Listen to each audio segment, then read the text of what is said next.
Welcome back, everybody, to Getting In, a College Coach Conversation. We are talking in this segment about financial aid and mental health. And you wouldn't necessarily see those two things as going together, but they do. And we're going to talk a little about that. And joining me for that conversation is my colleague and former University of Portland financial aid officer, Alex Gonzalez. Hi, Alex. Hey, how are you? I'm good, thanks, and thank you for being here today. Um, so why don't we start with that first question, which is how does mental health and financial aid intersect? Yeah, that's a great question. And how does it? You're kind of like, okay, where do we start? Well, I typically try to think about it as like education is an investment.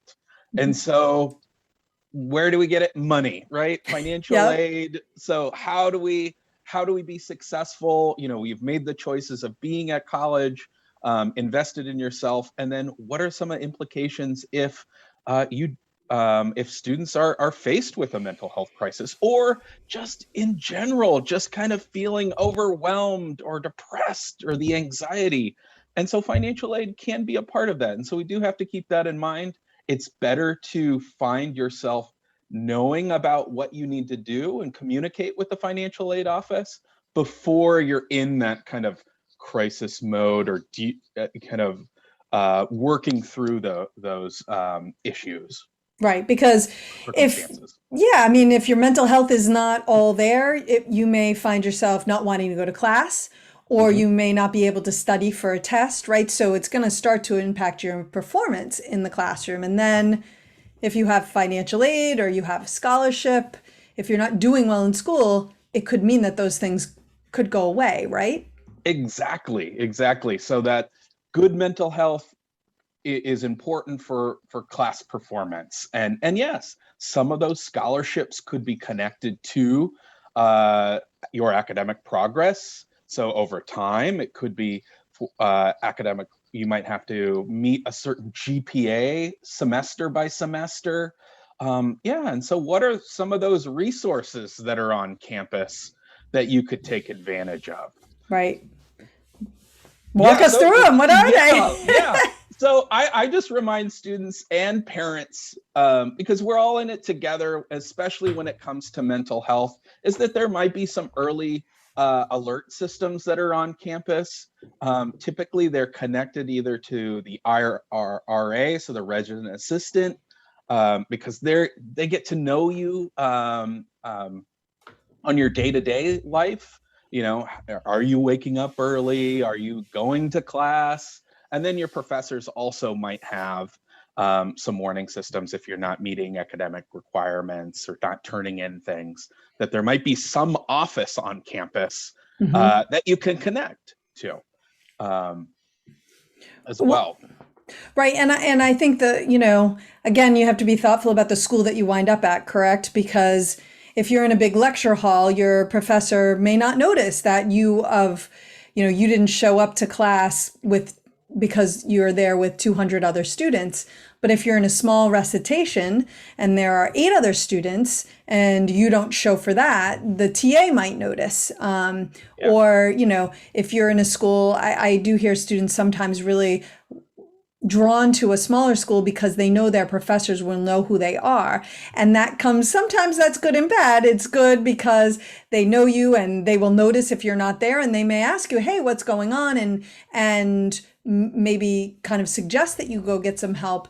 It can be bad if you just really didn't want to go to class that day for no reason other than it was beautiful outside and you didn't want to, and then you don't have any kind of an excuse. But I think those, if you're someone who in the past has felt challenged by mental health issues, something to consider when you are looking at schools and whether or not you're the kind of kid or student who will seek out help, or if you really do need that safety net of other people being more likely to notice. And if you go to a school where there are 40,000 undergrads, that might be, not necessarily, but it might be less likely to happen. Yeah, and those colleges are aware of it. When you were working at a university and I was working at a university, there are faculty teams and staff teams and support networks that are there, even at those larger universities. So it Yes. is a good idea to kind of get an idea of those kind of second level questions as you're choosing colleges, once you're starting to kind of have that orientation and ask those questions about health centers, academic support, interest or cultural clubs that are on Hmm. campus that make you feel connected and have that commonality. So you feel that you're a part of or invested in the community as well. Because those can all help kind of as you're going through kind of mental health issues, is that those can be support networks and kind of help guide you through those processes or connect you to the right services as well. Right, right. Right.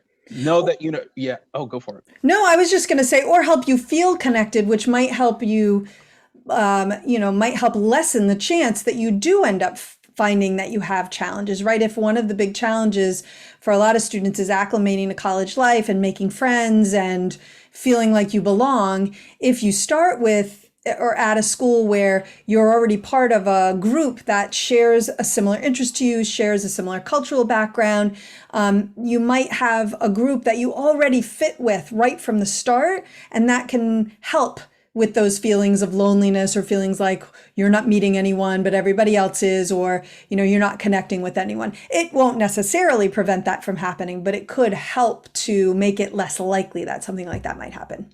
Yeah, and providing those spaces of support is Right. really what those universities are finding. Right. But sometimes those spaces of support need you need a break. Yep. And you are again investing in your education, and so sometimes you do need a pause. You might need to leave school, and so what are some of those things that you need to communicate with the financial aid office? Right. As in, don't just get in your car and drive home and then, just leave for 2 months without telling anybody, right? So this Yeah. is great. What are some of the important things that you need to do if you do need to take a leave?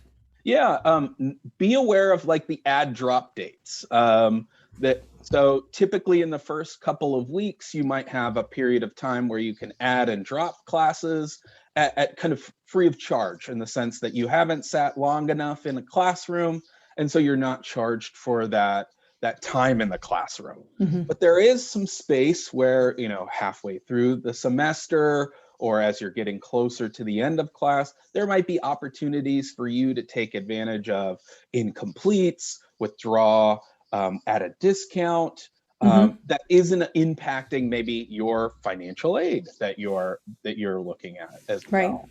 well. Also, opportunities to communicate and find out where your scholarships are. They might be semester by semester, or you get that big award package and it says for 8 semesters you are receiving this total amount. Right. And so what does that look like? If you communicate early enough, do you get that extra semester that you can utilize, or can you make that up in the summer as well and take one course?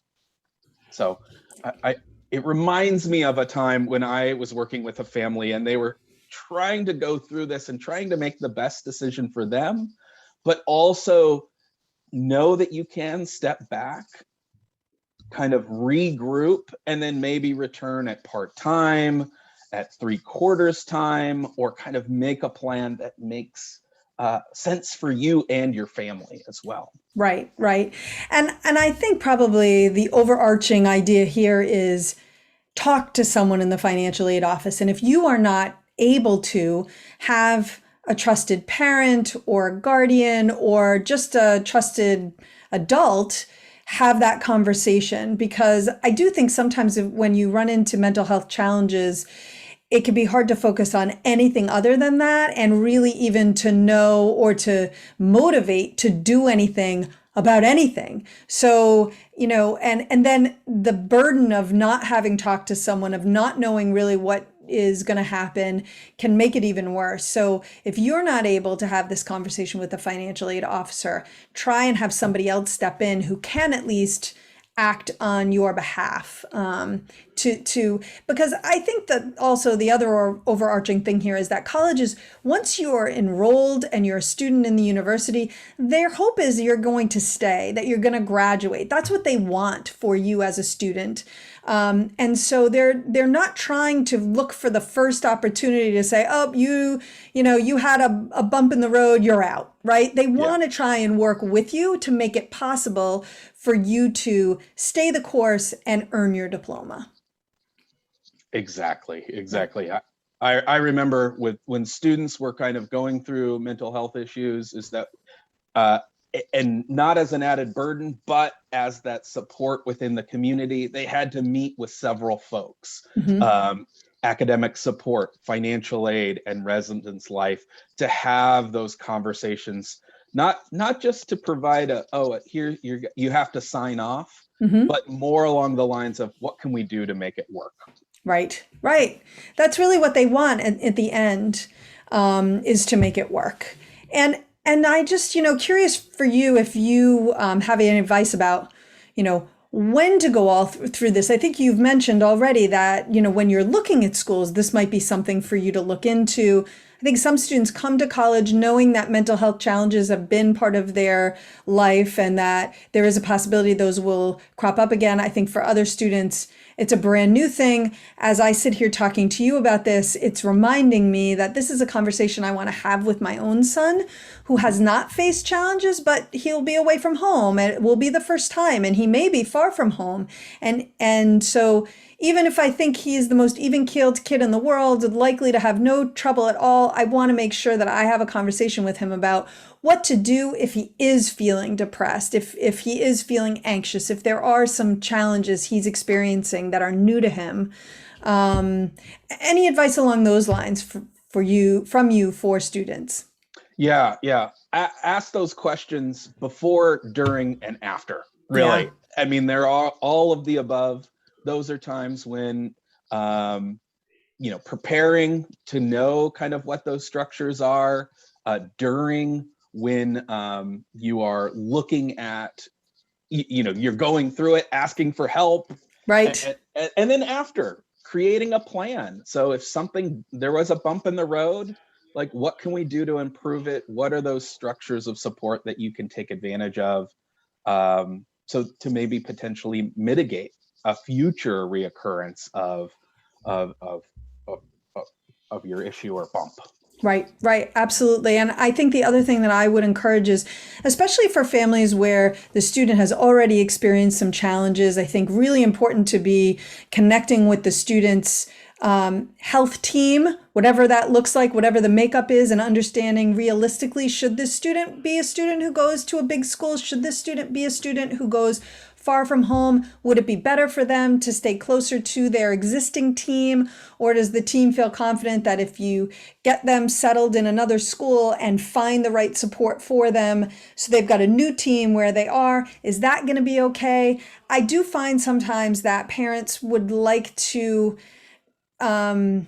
their hope is it's all in the past and now my student's going to go off to college. And we know that colleges are seeing unprecedented levels of student mental health challenges. And so it stands to reason that if you've had a challenge before you even get there, there's a decent likelihood that that might crop up again. And so the best thing you can do is be thoughtful about it, talk about it. I hope we're at a place in this country where it's okay to talk about mental health issues. If you had a child who had cancer, you would never send them away without thinking about that element of their health. And I would encourage you to have the same approach to the mental health. If that's not how you're thinking about it, I would encourage you to start thinking about it that way. Alex, thank you so much for Yeah. joining us today. Really important topic. And when it was proposed, I thought, I don't really know how these go together. And yet, clearly they do. And I appreciate you joining us to talk through how that works. Yeah. Anytime. All right. We're going to take a quick break. And then when we come back, we are talking about community service. Do colleges even care about it? You're going to have to tune in to get my answer, which might surprise you.